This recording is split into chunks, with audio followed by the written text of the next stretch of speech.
Nigerians are blazing the trail all over the world and everywhere they are. From art to business, academia to engineering, medical to architecture, sciences to government, sports to politics, their contributions have shaped the societies where they are in the diaspora. Nigerians are always among the best everywhere in the world, from Africa to Asia, Europe to the Pacific, the Caribbean and Americas. It is no news that Nigerians across the globe are the most hardworking, resilient, resourceful, and barrier breakers in their various fields of endeavors, putting the name of our dear country, Nigeria, on the world map. The federal government of Nigeria strives to continue to strengthen engagement with you, the diaspora, through NIDCOM.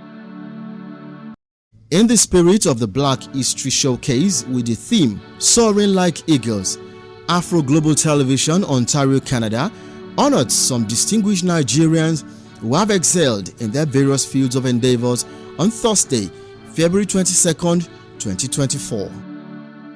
The event celebrating excellence honored the achievements of trailblazing Nigerian Canadians who have made profound impact in various fields in the Canadian society. His Royal Majesty, Dr. J. Alexander Olusegun McGregor, Monarch and Founder, Toronto Institute of Pharmaceutical Technology. Kikelomo Lawal, Executive Vice President and Chief Legal Officer, Canadian Imperial Bank of Commerce. Dr. Joshua Yusuf from Ogun State, founder of All Saints University School of Medicine in Canada but operating in the Caribbean. Sam Obo, President Emeritus, Royal Architectural Institute of Canada. Sam Obo was once head of all architects in Canada. Dr. Peter Ozemoya, nuclear engineer and currently Chair of the International Nuclear Societies. Dr. Peter Ozemoya was once the head of nuclear engineers in Canada. King Wale Adesoya, founder and president, Nigeria Canadian Business Network. Ngozi Ugo, president and publisher, Nigerian Canadian News. Johnson Babalola, managing partner, Topmark Attorneys LLP. In light of global issues, the UK Home Office welcomed a delegation from Nigeria to co-chair the annual Migration, Justice and Home Affairs Dialogue on March 19, 2024 in London. The discussions reaffirmed the strong relationship between Nigeria and the UK, with commitments made across a range of priority areas of mutual interest. Ambassador Akinremi Bolaji, who signed the Memorandum of Understanding on Migration Partnership in 2022, led the Nigeria delegation to UK. The discussion commenced with the breaking of kola nuts by Ambassador Bolaji to depict the Nigerian culture. It lets us into the issues discussed. It was a great privilege for me to lead delegation to the United Kingdom for the MJHA, which means Migration, Justice and Home Affairs Dialogue. It is a discussion that takes place every year, and that will be the 5th time that I will be leading it. We've had it virtually, and this time around we had a very strong delegation comprised the Controller General of Correction Service, the National Commissioner for Data Protection Commission, the Federal High Commissioner for Refugee Commission, the Controller General of Nigeria Immigration Service, and of course myself as the leader of the delegation. We had a lot of agencies that participated this year, Ministry of Justice, Ministry of Interior Affairs, and of course Ministry of Foreign Affairs. And I had led this delegation some years ago when I was Director of Consular and Legal in the Ministry of Foreign Affairs. And now that I'm in the economy desk, this was given to me out of my institutional knowledge, and we had planned for a whole year. We had the British with us on May 10 last year, when they came, and the return leg was what we went for in March. And this dialogue has been on for years, but it took a new dimension in 2021 because we've had COVID, and as a result, a lot of Nigerians were actually deported without recourse to the High Commission of Nigeria in London. And so to stop that type of wrong procedure, the Ministry of Foreign Affairs practically took over that dialogue, and we have led that dialogue for about 4 years now. We've been having it alternately. You do one in Nigeria, you do one in London. And so in 2022, when I also led this delegation, which also had very powerful members on it, we signed an MOU on migration partnership. It is this MOU that is now guiding all activities on migration. Now we are talking about 3 pillars, talking about migration, justice, and home affairs. And this is all about activities of people who cross between Nigeria and the United Kingdom. And so issues like education, issues like medical, serious organized crime, fraud and embezzlement, corruption and illicit financial flows, assets recovery, all of this happen, including transfer of prisoners, sentenced persons. So we discuss all of this so that we can get better deal, and there can be policy framework to guide these relations between the two countries. And so we've had this discussion, and this year it was with a new dimension, because there are issues of great importance to both countries. And this was what we took us to London from the 18th to the 20th of March 2024. There is already a joint communique which the United Kingdom already put on their own website.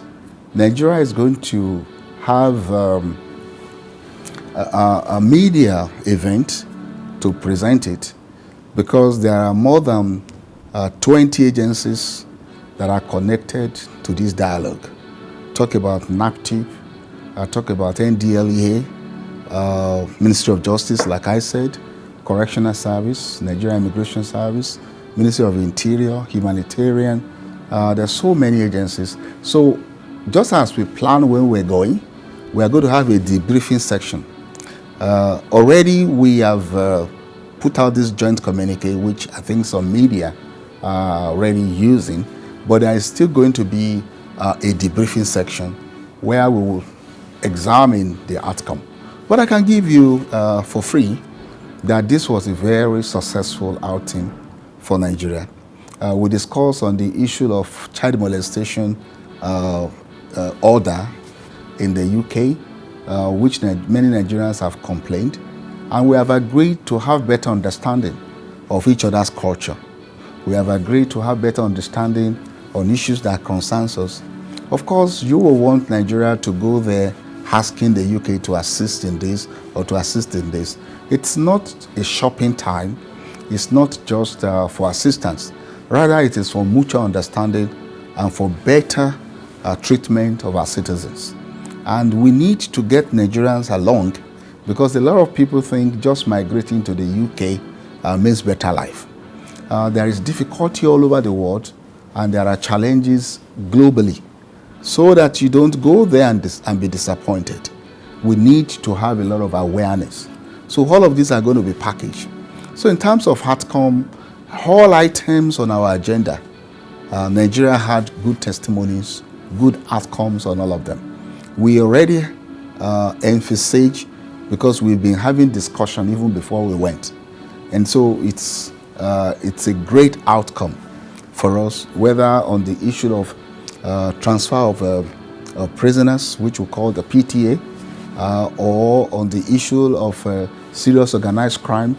It gave us opportunity to review the PREVENT program. PREVENT program is that program that tries to prevent young people from going into crime. And this program has run in Nigeria for about 3 years from the United Kingdom. But even before the UK came with the program, we already have elements of PREVENT program being run by the Ministry of Interior. And so the office of the NSA, the National Security Advisor, is handling that up until when we went to the UK. But in UK, we agree that this is not a combative measure. It is not kinetic, so it doesn't need the serious force of the military. So we decide to go in semi-civilian, and so the Ministry of Interior will be handling that. So we have a lot of outcomes that are going to bring benefit to Nigerians, that are going to give them better treatment. For sure, in Nigeria, it's not just going to be deported from the United Kingdom without recourse to our High Commission in the UK, because the High Commission was ably represented in the delegation. I myself, as a diplomat that led the delegation, made sure that we got a good deal for Nigerians and for our mission in the United Kingdom. The same with the mission here, to ensure that there is rapport in terms of communication between the Ministry of Foreign Affairs in Abuja and the British High Commission. One major outcome is on the issue of visa. Because for you to travel, you need visa, and this is always area of contention. People think they are being wrongly denied visa. People think there is delay. So with discussion that we had, we now see better ways of handling things. We agreed to having discussion on areas that are not clear to both parties before decisions are taken. Because usually what you see is either rejection, So now it's not just going to be outright rejection. There will be opportunity to seek for clarification. Maybe you submitted wrong documents, or maybe your documents are not enough, or there is need for clarification, insufficiency of fund, and sometimes wrong document totally. Likewise, Nigeria today now has more than just single entry visa for British citizens that want to come to Nigeria. As you know, the United Kingdom has 6 months, 2 years, 5 years, 10 years visas. We've also tried to replicate this. This has been an area of discussion for some years, but I must say the Nigerian Immigration Service has now upped their game. They have now created different classes of visa, and you now have multiple entry visa from the United Kingdom.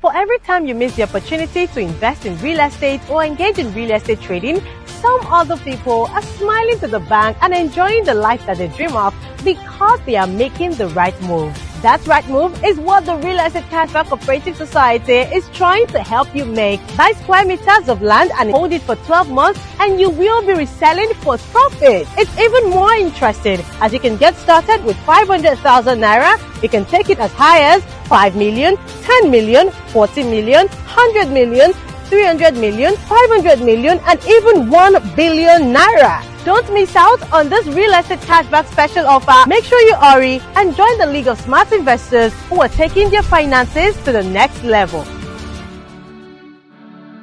Globalite examines Nigeria's non-oil export. Mr. Femi Boyede, an expert in non-oil export, international trade and export business consultant, and the host of Talking Trade and Investment Global, tells us more. What I would love to see is a commitment to transforming Nigeria's destiny and future into a non-oil export-driven economy. The Nigerian micro, small, and medium enterprises, they not only can, they have what it takes to be the hub of a new export direction. Why and how do I know this? I will name some companies that are owned individually by women who are actually depending on their own talent and meager resources. There's a company in Lugbe, BIMCAF. BIMCAF transforms coconut to different products. But Bimcaf has one of those products that is actually world market ready. Baked coconut flakes, coconut flour, coconut powder. Of course, everybody knows coconut oil. But in these areas alone, Bimcaf does have products that are packaged and labeled to world international standards. I am aware that Bimcaf exports this in small quantities within her resources to the US right now. There are supermarkets that receive Bimcaf coconut snacks. She recently began to ship to Switzerland and to the UK, one individual. There is Ijoma is AM Foods. AM Foods does date powder and date syrup. That's a small operation. Date powder and date syrup of AM Foods will knock out any such product from any other part of the world. That's an individual. There is Vivian Macarius date this thing right here in Abuja. Is also owned by a woman. There's a woman in Ibadan in the industrial park there. Hey, what's her? Oaklambest. Oaklambest does food processing, even on a contract basis, that you can take your gari. I have taken gari to that particular facility to be repackaged for me for export to Canada. These people are there in pockets of them.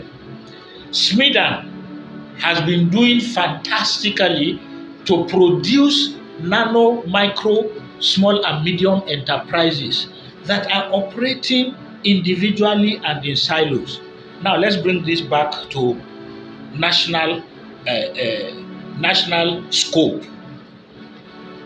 A supermarket chain like Walmart that has about 3,500 outlets in Canada. It not just in Canada, I mean not even in Canada, but in the GTA alone, the Greater Toronto area alone, about 3,500 supermarket outlets. Imagine scaling up. Imagine producing 100 or 1,000 Bimcafs that are producing coconut-based snacks out of Nigeria. I assure you that even 1,000 Bimcafs will find it difficult to produce enough quantity for Walmart to put on their shelves. Now, Walmart is a company that will not buy one container and then the customers fall in love with it today. Tomorrow it's not available on their shelf. Walmart's global procurement philosophy is a minimum of 100 containers per month for a minimum contract period of 10 years. The specification is uniformity in product content standard as well as packaging and labeling.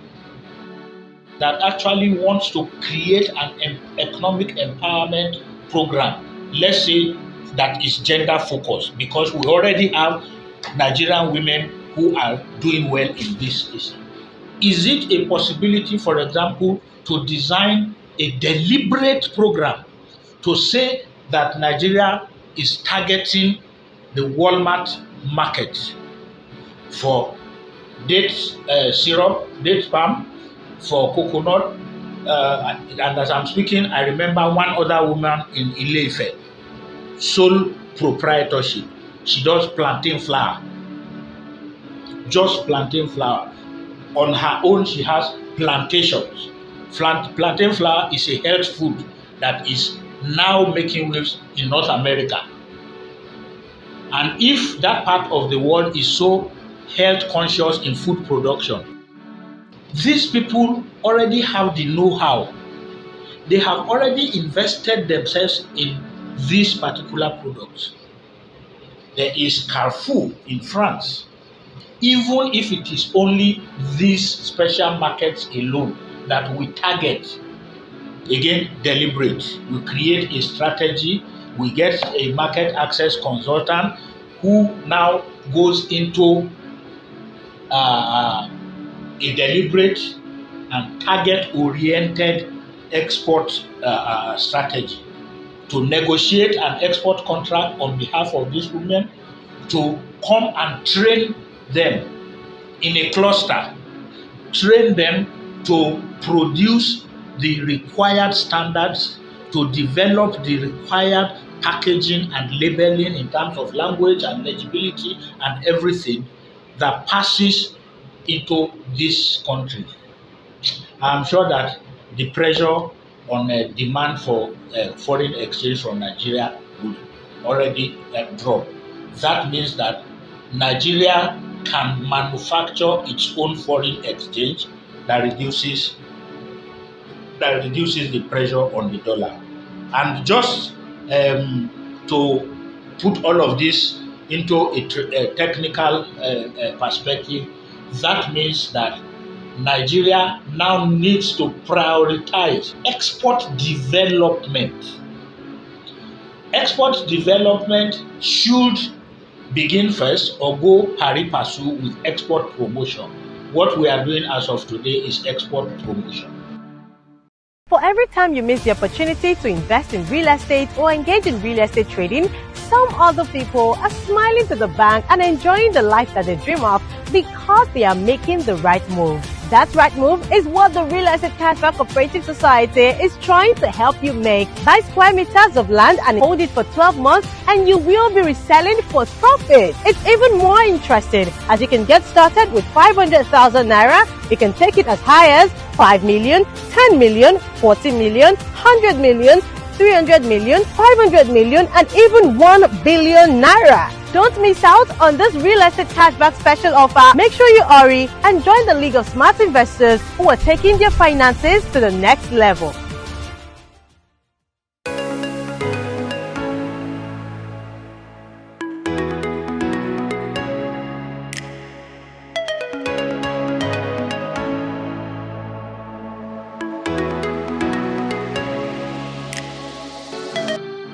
Join us in the next episode of Global Light as we meet the architect of diaspora value for Nigeria, plus our segments in light of global issues.